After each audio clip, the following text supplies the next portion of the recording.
everyone, and welcome to our midweek interview. And it's it's always nice on Sunday to be able to catch up with other people that we don't see all week, and we've not been able to do that, obviously, with church not being on.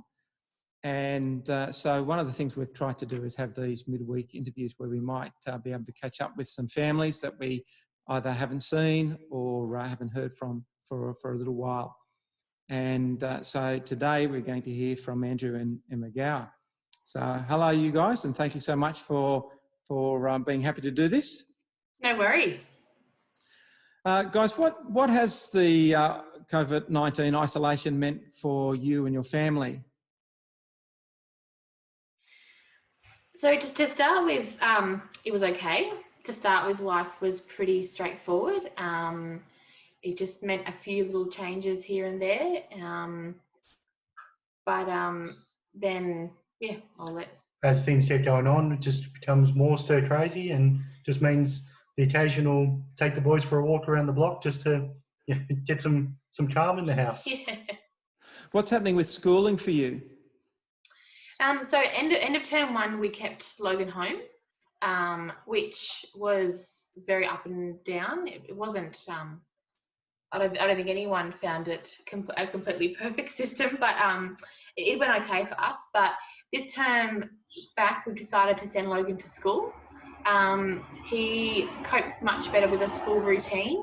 He thrives. He thrives with the school routine, and he at the moment seems to be going fairly well with what's happening at school.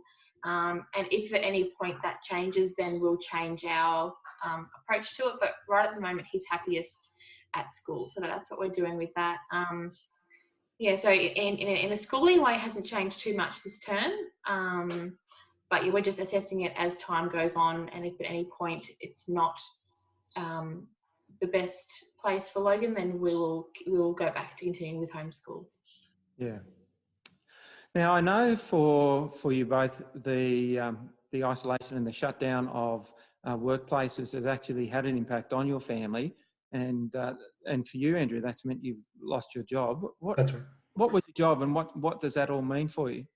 So I was accounts and registrations clerk at Country Autos, and my position got made redundant because of the turn down in business due to the COVID.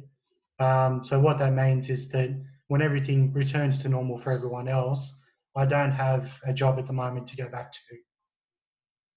So does that mean you're looking for work now, or is it impossible to even find a job at this stage? Definitely looking for work at the moment, but with the time frame of when I got made redundant, all the people who got stood down in the first round of COVID solutions have been able to get all of the Woolworths, Coles, all those sort of jobs. So at the moment, I'm applying for everything and anything pretty much, and competing against pretty much everyone else who's in a similar boat. And if I can ask, I mean, this is a bit personal when we're talking about money, I suppose, but have you been picked up then in some of the safety nets that the government has put into place in regards to Job Seeker and so forth? I'm able to get Job Seeker, and I'm currently on that at the moment, but that's nowhere near the sort of money that I was able to bring in working at Country Autos. So at the moment, it's just it is a safety net at the moment. We've still got some of the money that I got from leaving Country Autos, and the Job Seeker is enough to keep us going for the moment. But the longer this goes on, the lower that amount becomes. Andrew, obviously that's pretty hard for you and for you both, in fact, and for your family. And it's a hard time, isn't it? You're not really meeting up with guys from church one-to-one who can stand with you and look after you and support you and say good things to you. And then the Lord's taken away your job at this stage.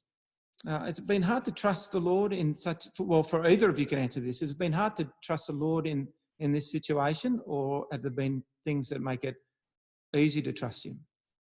There are times where I know that He has a plan. That's a definite all the time. There is times where it's hard to see the light at the end of the tunnel, if you will, because the longer this goes on, the longer it just sort of seems like, well, I know you've got a plan, but I'm just not sure what it is, and it is worrying at times, not knowing exactly where the end goal is. What about for you, Emma? I think I think like Andrew, I think at first the shock was made it hard to trust that we sort of had that very human of we felt hard done by. But I think the more the time went on, the more we realised that, as Andrew said, God has a plan for us, and we can't see that plan now, but we know that in all this there's lessons for us, and there's a chance for us to grow in our faith and as a couple and as a family. So I'm feeling like being able to see that there is reason and rhyme for this, even though we might not understand it in the long run. It is there, and I think that gives us a sense of that sense of hope.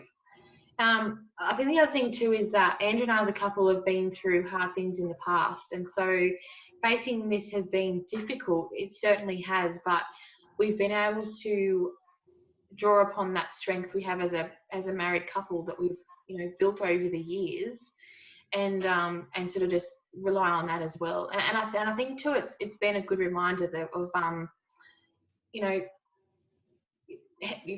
having a house and having four walls and all that sort of stuff. Yes, it's wonderful, and having money coming in, yes, it's wonderful, but I think having that relationship with God and with Jesus and with each other as a family, I think that becomes even more important when you look at things like material objects and money and things like that. So it just makes you see what really is important, when at times when life is busy you can lose sight of that sometimes.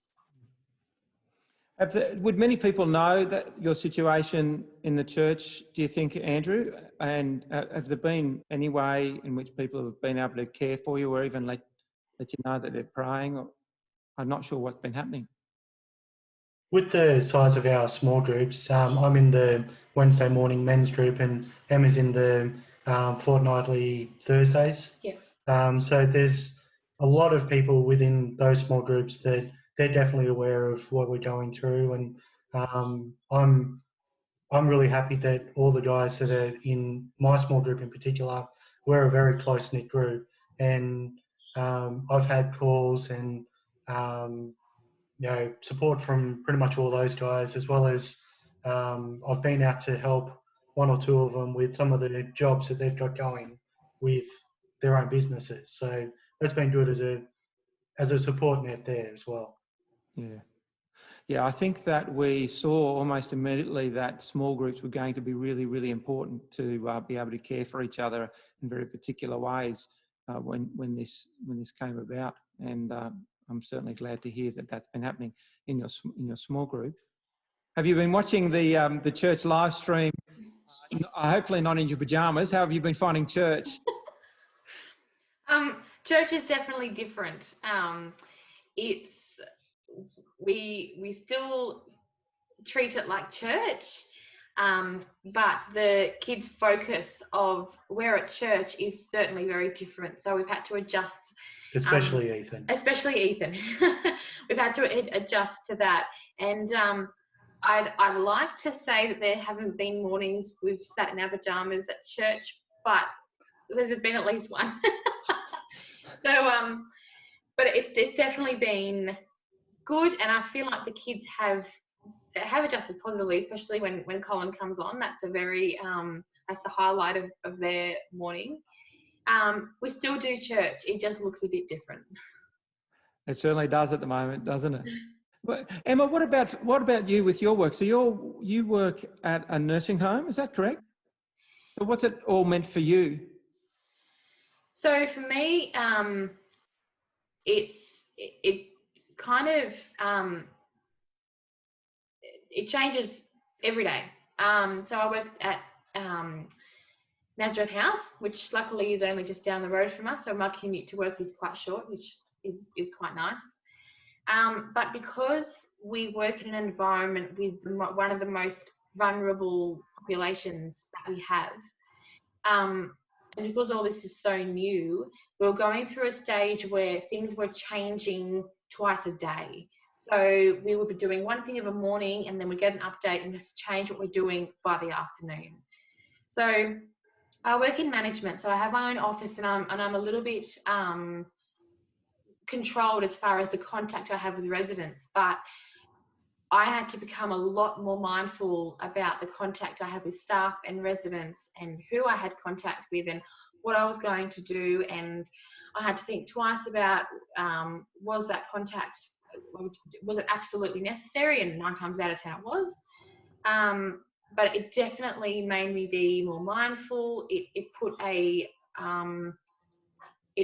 sense of, I suppose there was a sense of sort of alarm under everyone. Everyone just wants to be vigilant. But there are some days that have been absolutely exhausting as from a point of view of keeping up with how everything's working and seeing the change. And I think the main change that I'm seeing at the moment is visitors.